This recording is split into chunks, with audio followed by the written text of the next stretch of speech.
In 1893, 200 neoclassical buildings rose from a Chicago swamp in under 2 years.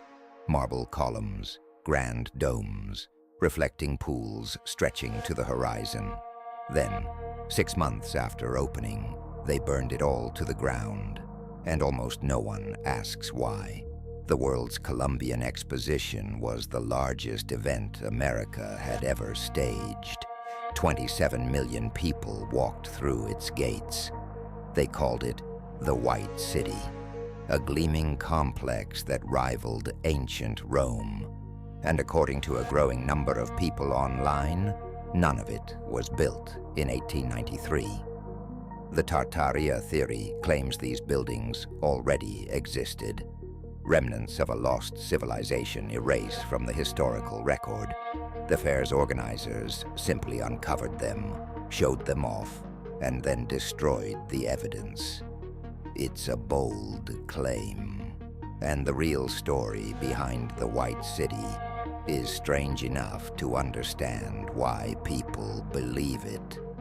By the end of this investigation, you'll know exactly how the White City was built, what it was made of, why it was destroyed, and what the Tartaria Theory gets right about the questions, even when it gets the answers wrong. There's also one detail about the construction that almost nobody talks about. The world's Columbian Exposition opened on May 1st, 1893, in Chicago's Jackson Park. It was built to celebrate the 400th anniversary of Columbus arriving in America, a year late, because the construction took longer than planned. The fairgrounds covered 600 acres. At its center stood the White City, 14 massive neoclassical buildings arranged around a central basin called the Court of Honor. The buildings had Corinthian columns, Roman arches, and classical facades that looked like they'd been standing for centuries. They hadn't.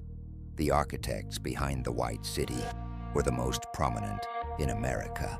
Daniel Burnham served as director of works.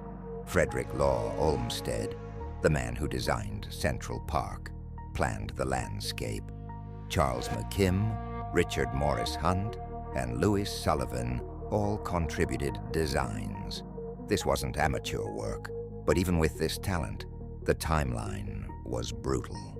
Construction began in January 1891. The fair was scheduled to open May the 1st, 1893. That gave them 28 months to transform 600 acres of swampland into the most ambitious architectural project America had ever attempted. The scale was staggering. The Manufactures and Liberal Arts Building alone covered 44 acres, the largest building in the world at the time.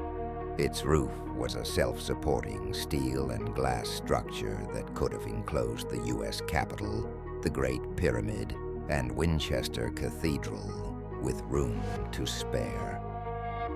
The fair introduced the world to the Ferris wheel, built by George Washington Gale Ferris Jr. as America's answer to the Eiffel Tower. It stood 264 feet tall and carried over 38,000 riders daily. This wasn't ancient technology, it was bleeding-edge engineering. Here's where the Tartaria Theory gains traction. The official timeline says these massive structures went from bare ground to finished buildings in roughly 22 months. That's 200 buildings in a swamp. In the 1890s, no modern cranes, no steel frame high-rises. It sounds impossible, and there's the detail nobody talks about. The buildings weren't even finished on opening day. Erik Larson's book, The Devil in the White City, documents the chaos. Workers were still plastering walls as the first visitors walked through. The fair opened incomplete because they ran out of time. The secret to the White City's speed was a material called staff. It's a mixture of plaster of Paris, cement, and jute fiber, molded over wooden frames. Staff looks like carved stone from a distance, Up close, it's essentially decorative plaster on a wood skeleton, temporary by design. The buildings were never meant to last. Burnham's team knew staff would crack, warp, and crumble within a few years. The entire White City was built as a stage set, magnificent to look at, structurally disposable. That decision is the key to understanding everything that happened next. 46,000 workers labored on the site. Injuries were common. Deaths were not unusual. The exact number was never officially recorded, but estimates suggest at least a dozen workers died during construction. This was not a civilization unveiling existing buildings. This was industrial-era construction at its most brutal and human. The Tartaria Theory rejects this explanation entirely. Proponents argue that the buildings were too ornate, too massive, and too numerous to have been constructed in under 2 years with 1890s technology. They point to photographs and ask a simple question: does this look temporary to you? The theory goes further. Tartaria, sometimes called the Tartarian Empire, was allegedly a technologically advanced civilization that spanned much of Eurasia and possibly North America. Maps from the 17th and 18th centuries do label vast regions as Tartary. That part is historically documented. According to the theory, a catastrophic event, often called a mud flood, destroyed Tartarian civilization sometime in the 18th or 19th century. The evidence? Buildings around the world with buried first floors, half-submerged windows, and doorways below street level. In this framework, the 1893 World's Fair wasn't a construction project. It was an excavation. The White City's buildings were Tartarian structures, uncovered from the mud, cleaned up, and presented to the public as new construction. Then they were deliberately destroyed to hide their true origin.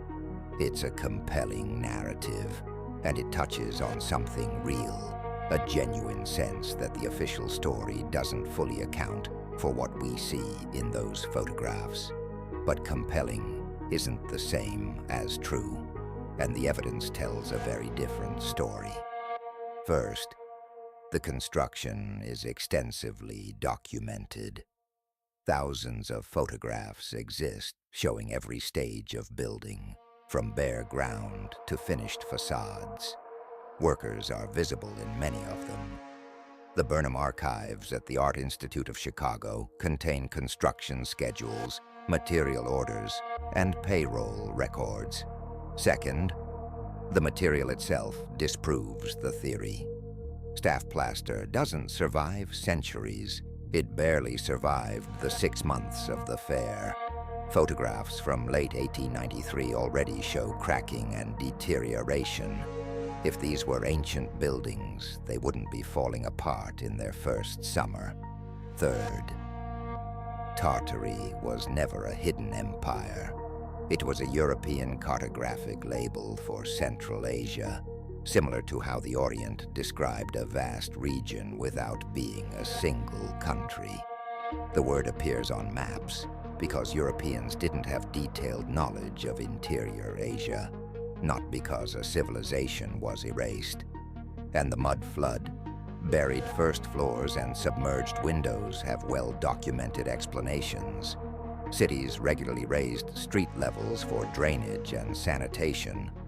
Chicago itself was famously raised by 4 to 14 feet in the 1850s and 1860s, decades before the fair. It's civil engineering, not a catastrophe. The theory also struggles with a basic logical problem. If a global civilization built these structures, where are the Tartarian tools, the Tartarian documents, the Tartarian language? Every real civilization, from the Sumerians to the Romans, left behind mountains of material evidence. Tartaria left none. But here's where the story does get genuinely strange. The destruction of the White City was fast, chaotic, and, in some ways, suspicious to anyone asking questions. The fair closed on October 30th, 1893. By January 1894, fires had already consumed several buildings. On July 5th, 1894, a massive fire, likely set by arsonists during a railroad strike, destroyed most of what remained. The fire department let several buildings burn. Within a year of closing, the White City was gone. Acres of classical architecture reduced to ash and rubble. The official explanation is practical. The buildings were temporary, the materials were degrading, and clearing the site was always the plan. But the speed of destruction, the fires during labor unrest, and the near total erasure of a place 27 million people had visited, it does raise questions. There's also the economic reality. Chicago had just entered one of the worst depressions in American history, the Panic of 1893. The city couldn't afford to maintain 600 acres of deteriorating plaster buildings. Demolition wasn't a cover-up. It was a budget decision made during an economic collapse. Almost nothing survived. The Palace of Fine Arts was the one exception, built with a brick substructure under its staff exterior. It still stands today as Chicago's Museum of Science and Industry on Lakeshore Drive. Walk through it, and you're walking through the last piece of the White City. A few smaller structures were relocated. The Norway Building was moved to Lake Geneva, Wisconsin. The main state building went to Poland Spring. But the grand neoclassical buildings, the ones that made the White City look like Rome reborn, every single one was destroyed. The Tartaria Theory emerged online around 2016, primarily on Russian-language forums, before spreading to English-speaking platforms. Its intellectual roots traced to Anatoly Fomenko, a Russian mathematician who proposed a radical revision of world chronology in the 1980s, arguing that much of ancient history is fabricated. Fomenko's ideas were rejected by mainstream historians but found an audience online. The Tartaria Theory builds on his framework, taking the real historical label Tartary and transforming it into a lost superpower. It's a theory built on real maps and real buildings, but connected by speculation rather than evidence. Here's something the Tartaria debate rarely mentions.